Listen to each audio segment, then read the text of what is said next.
Bonjour et bienvenue dans cette toute nouvelle vidéo dédiée au terminal spécialité mathématiques, mais pas que, également ceux qui font mathématiques complémentaires, la vidéo va vous concerner. Oui, vous allez me dire pour ceux qui font maths complémentaires, du coup, enfin de retour.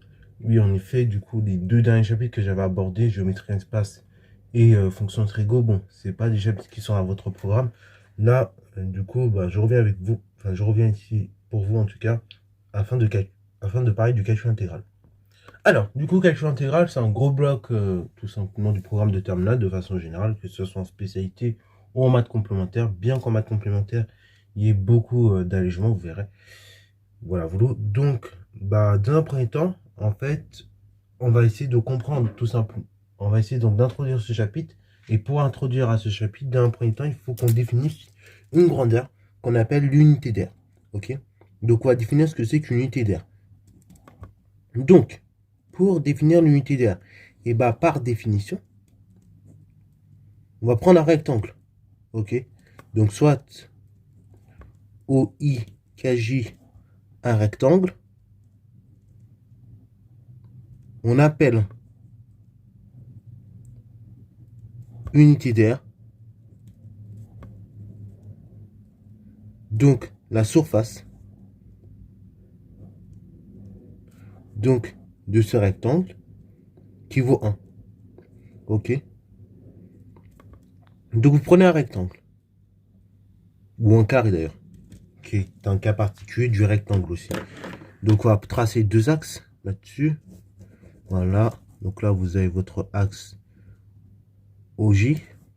Voilà. On va tracer l'autre axe, donc OI. Voilà, OI comme ça.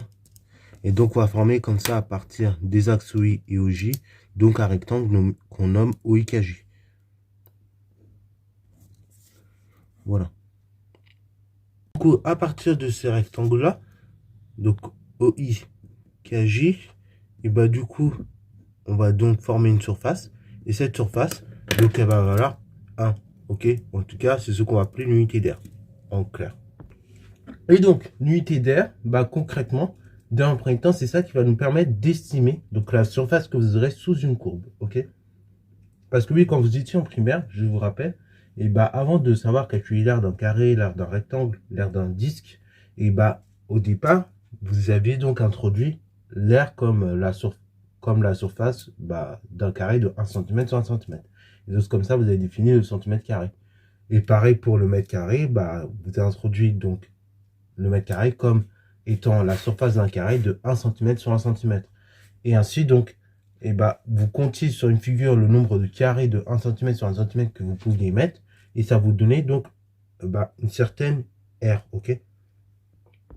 Et bah là, c'est pareil, l'unité d'air, en fait, et bah, on va compter clairement le nombre de rectangles OIKJ de unité d'air qu'on va pouvoir mettre sous la courbe, et ainsi, donc, ça va donner l'air qui a sous la courbe de la fonction, ou du moins une estimation, parce que une courbe, par définition, n'est pas droite, ok. Enfin, c'est pas toujours droit, en tout cas. Et donc, du coup, et bah, on va pouvoir en avoir une certaine estimation, ok. Et c'est de là, donc, on va pouvoir définir la notion d'intégrale. Alors, ici, dans un premier temps, après, on va pouvoir l'élargir, mais en tout cas, donc, dans un premier temps, on va prendre le cas d'une fonction continue. Ça, ce sera toujours le cas, hein, quel que soit le signe de la fonction. Le cas d'une fonction continue, ou aussi on dit de classe C0. Donc on note C0 comme ça. Ok, quand on dit qu'une fonction est classe C0, ça veut dire qu'elle est continue. Donc, classe d'une fonction continue ou de classe C0 et de signe positif. Pareil, en fait, ce qui va pouvoir être étendu par la suite, c'est qu'on va pouvoir faire des calculs d'intégrale après pour des fonctions de signe négatif et toujours continu, puis pour des fonctions de signe quelconque et continu. Ok. Alors du coup, on va définir ce que c'est qu'une intégrale dans le cas d'une fonction continue et positive. Et donc dans le cas d'une fonction continue et positive, donc on va prendre soit f, une fonction continue, donc une fonction de classe C0, et donc ça sur un intervalle i. Donc on prend deux réels, a et b appartenant au couple i carré. Ok, donc a et b ce sont deux réels qui appartiennent également à i. Et bah par définition, on appelle intégrale. L'air sous la courbe représentative de f, donc on note couramment CF, donc on appelle intégrale l'air, donc intégrale plus précisément de f de A à B, donc l'air sous la courbe de la fonction représentative de la fonction f qu'on a note CF, et donc on va pouvoir, et on la délimite par différents éléments. Donc on la délimite tout simplement par la courbe de la fonction f. Ensuite, on va la délimiter par l'axe des abscisses, donc l'axe OX. On va la délimiter par les droites d'équation x égale a et x égale b. Donc en clair, si je vous représente ça sur un schéma un peu mieux, donc ça va vous donner ça. Vous aurez votre repère là. Donc l'axe des abscisses, l'axe des ordonnées. On prend une fonction qui est continue et positive sur l'intervalle i par exemple. Je prends deux réels a et b qui appartiennent à i. Je trace la droite d'équation x égale a, x égale b. Et donc en fait, l'air sous la courbe de la fonction f que je vais assurer en bleu, et ben ça on appelle ça intégrale de f entre a et b. Donc je répète, l'intégrale de f entre a et b, c'est tout simplement l'air sous la courbe de la fonction f qui est délimité par la courbe représentative de la fonction, l'axe des abscisses et les droites d'équation x égale a et x égale b. Ok, donc ça, ce que je vous ai expliqué, donc une intégrale c'est une aire sous la courbe, ça c'est l'interprétation géométrique de ce que c'est. Ok, et donc d'un point de vue notation, ceci on peut le formaliser. Ok, donc pour parler d'intégrale, et bah tout simplement, on va, au lieu de dire que on a l'intégrale de f allant de a jusqu'à b, on peut le noter autrement. Donc on note ainsi. Donc intégrale de f donc de a à b, ça se note ainsi. Ok. Donc intégrale de f, voilà, de a jusqu'à b. Pareil, donc il y a différentes choses à bien voir dans cette notation. Le a, donc c'est ce que j'appelle la borne inférieure. Le b, c'est la borne supérieure. Et donc ici, c'est la f de x, c'est la fonction que j'intègre. Et donc, la fonction f, c'est ce qu'on appelle l'intégrande. Ok? Je vous donne ce terme-là parce que parfois, certains profs l'utilisent. Ok? Donc, je vous le donne comme ça. Si vous voyez ce terme un jour, que ça vous choque pas. Ok? Ok, pardon. Donc, ça, c'est l'intégrande. Et du coup, en fait, le dx, c'est pour dire c'est infiniment décimal. Et le s, bah, du coup, ça revient, enfin, ça désigne une somme. Alors, justement, après, dans quelques secondes, sous forme d'un autre schéma, je vais essayer de vous expliquer pourquoi. Alors, petite aussi remarque, en fait, si je note intégrale de f allant de a à b, et donc là, j'ai évalué en fonction de x, mais je peux prendre n'importe quelle variable, ok? Ça et ça, ou ça et ça. En fait, ça, c'est tout à fait égal, ces trois expressions. Intégrale de a à b de la fonction f, bah, si vous prenez en fonction de x, en fonction de t, ou en fonction de u, ça va rien changer.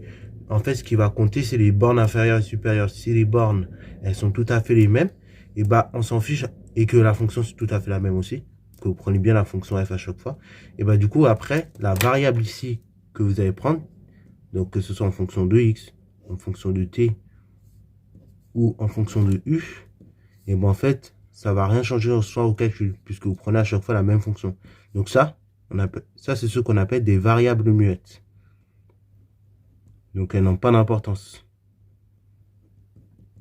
Elles n'ont pas d'importance dans la notation, puisque en effet, c'est juste la fonction qui va nous importer, et les bornes surtout. Ok, voilà. Alors, maintenant du coup, on va essayer d'expliquer un peu mieux la notion d'intégrale autrement. Ok, on va essayer de la visualiser autrement. Pour cela, donc, pareil, il y aura une animation qui va arriver dans quelques instants. Mais avant de vous la lancer, je vais vous représenter une courbe. Ok, alors une courbe de fonction quelconque. Voilà, qui a à peu près cette allure-là. Voilà. Et donc, du coup, comme je l'ai dit, une intégrale, ça éclaire sur la courbe de la fonction. Ok, sur un certain intervalle considéré. Donc là, on va prendre un réel A quelque part là et un réel B quelque part ici. Et donc, cette intégrale, donc ça va être l'air sur la courbe. Et dans un premier temps, l'air sur la courbe d'une fonction, on va pouvoir l'estimer avec la méthode des rectangles. Ok, donc la méthode des rectangles, c'est quoi le principe? Et ben, c'est tout simplement, je vais découper l'intervalle AB de sorte à ce que dans mon intervalle AB, je puisse faire entrer différents rectangles. Ok, que je puisse faire entrer des rectangles dont la largeur là, que je vous montre avec mon petit stylo, est toujours la même. Ok, donc on va essayer de faire ça. Donc on va pouvoir découper la surface, l'intervalle AB, de sorte à avoir différents rectangles de largeur identique, et ce tout le long de l'intervalle AB. Donc là, ce que je vais tracer en vert, c'est les rectangles inférieurs. Donc du coup, voici la courbe représentative de la fonction f. Et donc je vais noter CF avec les différents rectangles. Donc en vert, je vais tracer, comme je l'ai dit, les rectangles qui sont que l'on dit inférieurs, donc qui sont situés légèrement en dessous de la courbe. Et en rose, je vous ai tracé donc les rectangles dits supérieurs, qui sont situés légèrement au-dessus de la courbe. Ok. Ainsi, donc l'aire sous le domaine, sous la courbe de la fonction f, et ben on va pouvoir encadrer entre l'aire des rectangles, la somme des aires des rectangles rouges et la somme des aires des rectangles verts. Ok, voilà. Et donc, il se trouve qu'en fait, une intégrale, on peut l'avoir comme ça. On peut l'avoir donc comme la somme des aires des rectangles, tout simplement de largeur infiniment décimale. Ok. Et en fait, pourquoi? Parce qu'en fait, concrètement, là, là, je l'ai pris seulement sur un certain nombre de rectangles. Donc là, vous allez avoir une fluctuation, ok? Vous allez avoir peut-être une grosse variation. Alors après, je ne sais pas combien ici, dans ce cas, mais en tout cas, vous pouvez avoir une grosse variation, donc autour de 1 ou 2 unités d'air. Mais après, en fait, plus je vais prendre des rectangles de largeur de plus en plus petits, donc de largeur infiniment décimale, que l'on dit, et plus en fait, l'aire, donc la somme des aires des grands rectangles, en rose, et la somme des aires des grands rectangles en vert, l'écart entre les deux va être de plus en plus petit, et donc, tout simplement, il sera tellement petit qu'il va se rapprocher donc de l'air qui est sur la courbe, ok? Et ainsi, donc, on pourra encadrer, entre guillemets, par le théorème des gendarmes, l'air sur la courbe, ok? Ça va être un peu ça le principe. Et ce principe-là, c'est ce qu'on appelle la somme de Riemann, ok? La somme de Riemann, sur lequel, en fait, on peut considérer l'air sur la courbe comme la somme des aires de rectangles de largeur infiniment décimale. Donc voilà ce que ça donne avec une animation concrètement. Là, je vais représenter ça sur schéma, mais voilà ce que ça donne avec une animation. Donc vous voyez que, si je prends par exemple un rectangle, et du coup, c'est pas très intéressant, hein. Là, on a une grosse fluctuation, mais par contre, si j'en prends plusieurs, déjà autour de 100, et vous pouvez voir que tout simplement, la somme des aires des rectangles inférieurs et la somme des aires des rectangles supérieurs, et déjà, elles sont plus ou moins proches de l'aire sous la courbe. Ok, voilà. Donc là, de mémoire, je crois que j'ai pris entre 0 et 2 pour que vous puissiez visualiser.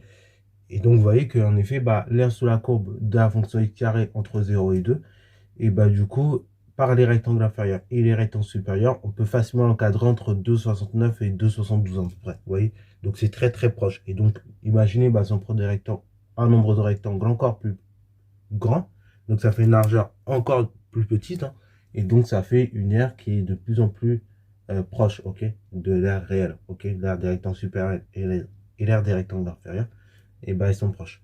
Voilà. Donc maintenant, cela explique pourquoi dans la notation, vous avez ce fameux S, là, ce fameux symbole qui ressemble à S. En fait, ce fameux S, ça représente une somme, ok, et c'est la somme des aires des rectangles de largeur infiniment décimale qui sont situés sur la courbe.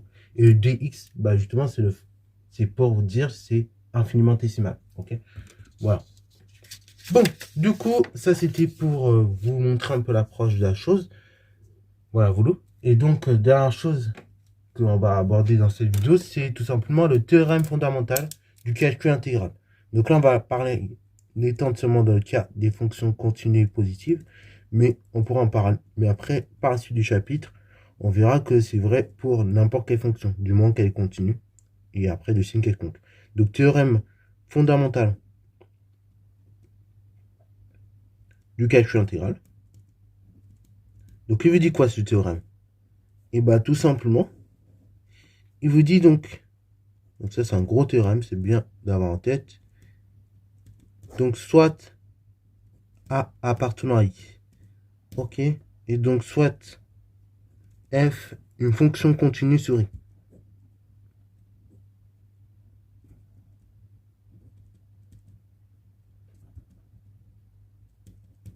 Et bah, en fait, tout simplement, qu'est-ce qui se passe? Et bah, la fonction grand A, qui est associée à tout réel T, l'intégrale de A à T de F, et bah, c'est l'unique primitive de F, et c'est pas tout. Il y a une autre particularité, et elle s'annule tout simplement à A.